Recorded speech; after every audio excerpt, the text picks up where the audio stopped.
kí n sáré parí ẹ̀ torí mo máa lálejò sí ẹ mọ̀ pé mo sọ wípé kò sóúnjẹ bí àwọn èèyàn mi bá mi gbóúnjẹ wá.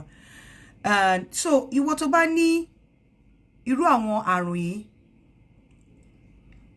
tó ní PDD, which is penile dysmorphic disorder, àbí tó ní body dysmorphic disorder, you have to avoid blue film. Stop watching blue film. I will blue film more.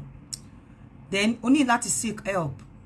I want help to seek one what be cognitive behavioral therapy. I want to talk out of your out of your problems. Your be complex or low self-esteem. We need that when you're talk out of it. And you have to understand our triggers. Nǹkan trigger irú nǹkan báyẹn lọ́kàn ẹ pé òkú ẹ kéré ọmọ ẹ tóbi ìdí ẹ tóbi àwọn nǹkan tó ń trigger ẹ lára ẹ bóyá particular girlfriend ló ní tó make ẹ feel wípé o mọ̀bọ́dọ́ ni o bóyá particular ọkùnrin ló ní tó make ẹ feel pé torí pé ọyàn ẹ flat òun ò gbádùn ẹ or òun láti lọ tighten up òbò ẹ or fùrọ̀ ẹ kéré jù òun ò gbádùn ẹ àwọn nǹkan tó ń trigger tó lè máa make ẹ láti máa believe pé bóyá kó lọ máa ní bóyá small penis syndrome or penile dysmorphic syndrome or body dysmorphic syndrome gbogbo àwọn nǹkan tó ń trigger irú nǹkan báyẹn you have to really work on them because you run away from those kind of triggers. Táwọn èèyàn bá sọ fún yín pé wọ́n máa ṣe okó máa tóbi kìnnìkan ẹ máa lo cream okó máa tóbi, there are things that people will tell you ordinarily. You just use your sense. You just use your sense because kéèyàn sọ pé o fẹ́ ra mọ́tò o ṣiṣẹ́ o ṣàbọ̀ o sí níbi tí àwọn miracle kan wà tó bá wá fún ẹ gan, you have to be careful pé ṣé miracle lele tí ò ní padà rán ẹ lọ sẹ́wọ̀n honestly because bíbélì gan sọ pé ọwọ́ tí ò bá ṣiṣẹ́ ò gbọdọ̀ jẹun o ṣiṣẹ́ o ṣàbọ̀ wọ́n ní pé kó gbé plate number dání kó kíní o rò pé tó bá tiẹ̀ ń ṣiṣẹ́ gan ṣé mọ́tò ló máa kọ́kọ́ kù. You understand? There are things you should use your head tẹ́ pé táwọn èèyàn bá ń tọ́ ẹ̀ gan ò ní tanra ẹ̀ wọ́n ní ẹ òun wọ́ ọmọ wọ́n ní kó claim twins o dóko o ti fẹ́ wọ menopause wọ́n ṣe IVF o bá wọn gbégbá ẹ̀ wọ́n ṣe surrogacy o síbẹ̀ o dẹ̀ ń dọ́lọ̀ wò pé wọ́n ní kó claim twins. How do you get the twins? You fẹ́ conjure twins látọ̀run ni. So there are things that you need to use your head, you need to use your number 6 without being told. So fúnra ẹ kò sí àbùjá lọ́rùn ọ̀pẹ okó ẹ ti kéré láti ilẹ̀ tó ti bí ẹ tó bá ti jẹ́ pé ẹni okó below 7 centimeter which is 2.75 ó láti jẹ́ pé láti ilẹ̀ ló ti ní defect yẹn tí wọn kọ bí ara sí or kó jẹ́ pé it runs in the family, there's nothing you can do about it. Tó bá ní pé o fẹ́ ṣe surgery, well I don't know about surgery but I don't think it makes any sense láti lọ ṣe surgery pé kókó ẹ kéré àbókó ẹ tóbi. So tó o bá ti tackle nígbà yẹn tó bá ti bá rẹ bẹ́ẹ̀ wàá ṣe nǹkan according to bí okó ẹ bá ṣe rí ni. Whoever gives you complex or low self-esteem, you run away from such person. Bóyá obìnrin ni o tó ń jẹ́ kó máa fi pé okó ẹ kéré o, blue film is a no for you because blue film is one of the triggers tó ń kó bá ọ̀pọ̀lọpọ̀ ọkùnrin. You want to feel pé nǹkan tó wà nínú blue film yẹn o fẹ́ achieve it. That's why máa mú obìnrin mi ẹ donido bí ìdó ẹranko because ẹ feel pé nǹkan tó wà nínú blue film ẹ fẹ́ achieve it. And most of it make believe Nick is not real. It's not real. So for those of you tẹ́ ṣe ń think wípé ẹ fẹ́ lọ ṣe edition yo ẹ fẹ́ lọ ṣoko ẹ kọ́kọ́ lọ rí specialist ẹ lọ rí doctor because most of the time mental problem is BDD. I'm telling you. And I will not say PDD is the mental problem, but it's under BDD. On lè diagnose ẹ fún BDD but fún PDD but wọ́n lè diagnose ẹ fún BDD which PDD wà under. So ẹ̀yin tẹ́ wà bothered about okó mi kéré don't go and really get a therapist tó máa bá yín sọ̀rọ̀ because just be sure that you don't have a small penis syndrome or you don't have penile dysmorphic disorder or you don't have body dysmorphic disorder before ketoma maloma shira yin léṣe ke fẹ́ lọ máa blow oko ẹ fẹ́ lọ máa ní complex. You shouldn't have complex. Don't worry, I will deal with all of those people when I finish. Don't worry. Shebi Wunmi to unique. I will deal with. When I'm done, I will deal with him. Mutibane already.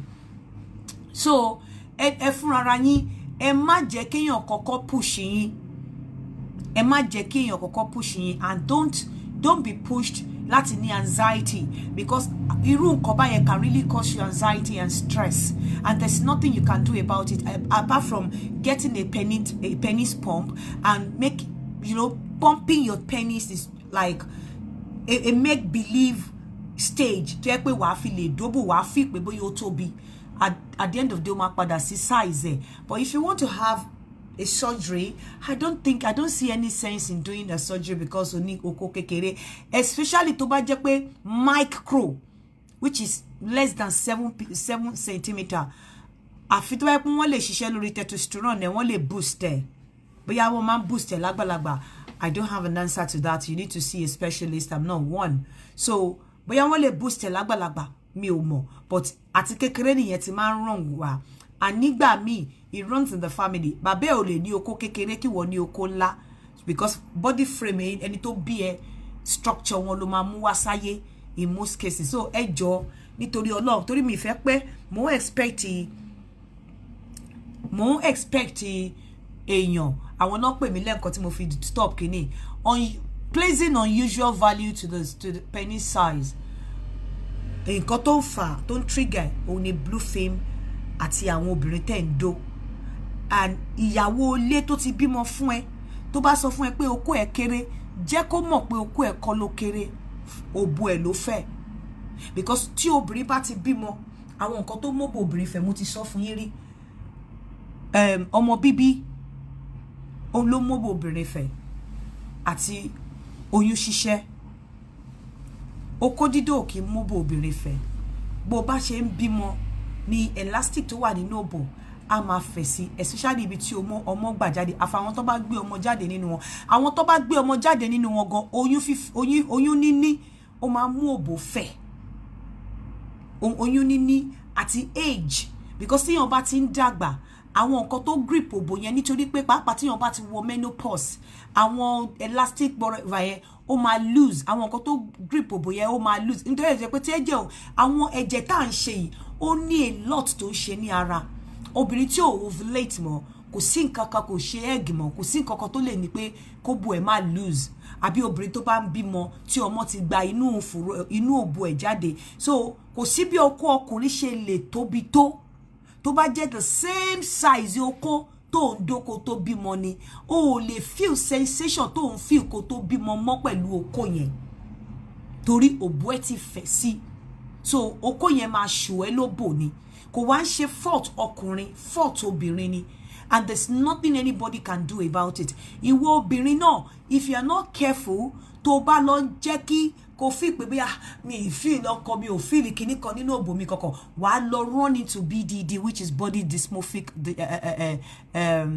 dysmorphic disorder tó bá yá wàá lọ fẹ́ lọ tighten òbò wàá lọ fẹ́ lọ tighten kíní kan anything that will take your natural exercise from you then má get involved in it tó bá fẹ́ ṣe Kegel exercise láti tighten òbò ẹ mo ti gbé ball yẹn téèyàn lè worry but why would you want to go under knife because o fi pé òbò ẹ lose ó sì máa lose because menopause ó ń ṣe a lot menopause bó ṣe dá bẹ́ẹ̀ náà ló ń reduce quality of òbò obìnrin bẹ́ẹ̀ náà ni because kò sí yùmùyùmù ló ṣe ń dry ṣe rí yùmùyùmù tí o kì í fi ń dry yẹn ó ń ṣe a lot lára obìnrin but kò sí yùmùyùmù ló bó ṣe ń dry òbò á dẹ̀ dry tó bá wọ menopause so tó bá wá sọ wípé òbò ẹ ti tó bò ẹ bá dẹ̀ ti dry tó ti wọ menopause ọkùnrin ò lè feel that grip mọ́ ó máa gbádùn ẹ nítorí ó máa dry yẹn àwọn ọkùnrin tó bá fẹ́ ṣèkà tó bá fẹ́ káwọn dó ẹ and kò sí ìgbádùn púpọ̀ tí òbò bá ti ẹ̀ wet díẹ̀ lára okó ọkùnrin kó lè lọ kó lè bọ̀ yes truly kí ló yẹ pé kò ṣe pé bóyá tó bá ti dú ẹtọ́ gbogbo orí okó máa ta so this are àwọn reality tẹ́ pé you cannot run away from kò sí bóbìnrin ṣe lè beautiful tó bá ti ń bímọ òbò á bẹ̀rẹ̀ sí ní fẹ̀ kò sí bí ọkùnrin ṣe lè dá tó bá ń tó stage kan okó ẹ̀ máa shrink ẹpọ̀n ẹ̀ á já wálẹ̀ tó bá ti ń dàgbà dé stage kan because the level of testosterone here no ma drop o ma drop, level estrogen obìnrin náà o ma drop. So kò sí nǹkan tẹ́ lè ṣe sí, but ẹni tó wọ kó ẹ bá ti wá kéré láti ilẹ̀, there's nothing you can do about it. Just gbà cam. Wá kò rí pé tí bá máa dé next time mo ti sorry bí okó ẹ bá jẹ́ below 7 centimeter tó jẹ́ micro okó, bó ṣe fi ń dóòbò obìnrin, pé bó ṣe máa fi dóbò tó máa gbádùn ẹ̀, bó ṣe máa fi dóbò, ó kàn jẹ́ pé irú yóò ní lè dóbò káàkiri because ojú máa tì yín. But tó bá jẹ́ nìkan ló dúró sí tó dẹ̀ understand ẹ̀, ó ní bó ṣe lè lo penis pump tó máa jẹ́ kó tóbi díẹ̀. Wàá lo penis pump á tóbi díẹ̀, á lè kún òbò yẹn, tó bá dẹ̀ dóbò tán á tún padà sí shape ẹ̀. Níjọ́ tí n bá ráyè máa mú penis pump wá fún yín, mi ò ta, but you can get, tó bá mọ̀ pé okó ẹ̀ ó kéré beyond nǹkan tó feel, ó kéré, òun feel distress, you can get the penis pump kó o máa fi blow ẹ̀ anytime tó bá fẹ́ dóbò. But stay away from blue film, ó máa tètè fún ẹ ní anxiety, ó bá ṣọ́ra, ó máa jẹ́ kó lọ diagnose ẹ fún BDD. Stay away from blue film, stay away from blue film. Blue film is one of the triggers fún àwọn tí wọ́n fi pa àwọn lóko kékeré. So stay away from blue film and engage maybe cognitive behavioral therapy, ẹni tó máa lè bá yín sọ̀rọ̀, psychotherapy, ẹni tó máa lè bá yín sọ̀rọ̀, psychotherapist or another therapist tó lè bá yín sọ̀rọ̀, talking therapist. Employ one, engage pẹ̀lú wọn kó lè bá yín sọ̀rọ̀, because there's nothing you can really do about it. Once you have a micro penis and go to are corrected láti gbà tó ti wà lọ́mọdé, you have to deal with it. And gbogbo àwọn tẹ́ ń rí tán ṣe ìdíṣọyàn yẹn, ọ̀pọ̀lọpọ̀ wọn ló ní BDD, but wọn ò mọ̀ mental problem ni. Honestly, lọ́pọ̀lọpọ̀ ìgbà it's a mental problem. Complex body dysmorphic disorder òun ló ń ṣe wọn, ọ̀pọ̀lọpọ̀ wọn, honestly. Akọ wò pé mo láti lọ ṣe di ilé àti ní ilé tí fẹ́ wọ́ jẹ́ lọ tún ṣe, ilé tí ṣe wọ́ jẹ́ lọ tún ṣe. But none of them will agree wípé wọ́n ní mental problem. But I'm telling you, as long as penile dysmorphic disorder exists, body dysmorphic disorder exists, small penis syndrome exists, ó yẹ kẹ́ mọ̀ wípé àwọn kan ló máa ṣe. Àwọn tó dẹ̀ máa ń ṣe, àwọn tó bá ń display symptoms níta bí pé wọ́n lọ ṣe díṣọyàn, ṣe kíníkan, every time they run to go and do surgery, every time they don't feel comfortable with the body structure, with their body, with the way they look, they are always going back and forth for surgery. Àwọn yẹn ni wọ́n ní mental issue yẹn. So don't get yourself stressed. Ma get yourself fún unnecessary anxiety to ma disturb are. Anyway, ayé ti ṣí sílẹ̀. Mo fẹ́ àwọn obìnrin láti Derby, UK. Mo fẹ́ àwọn obìnrin láti America, láti New York, New Jersey, Texas, Florida, especially obìnrin tó bá wà ní Florida, please. Mo fẹ́ obìnrin ní Florida, California. Ẹ kọ sí mi lórí +447404851234. Times and conditions apply. Mi ò ṣe lọ́fẹ̀ẹ́. So obìnrin láti Florida, láti Derby, láti Manchester, London, all over. Mo ra dúró for some time, but mo tún ti bẹ̀rẹ̀ láti àná. Àwọn tó ti sanwó fún mi náà, I will start adding you to the group. So ẹ̀yin náà ẹ mọ̀ gbọ́ nǹkan tó ṣẹlẹ̀. Ẹ rí pé mi ò lè play orin torí ibi tí mo wà. Màá tún jáde maybe before the end of today or tomorrow. Ẹ jẹ́ kí n tètè lọ bá ẹni tí ó ń bọ̀ kí n lọ prepare ara mi dé wọn. Ó dàbọ̀.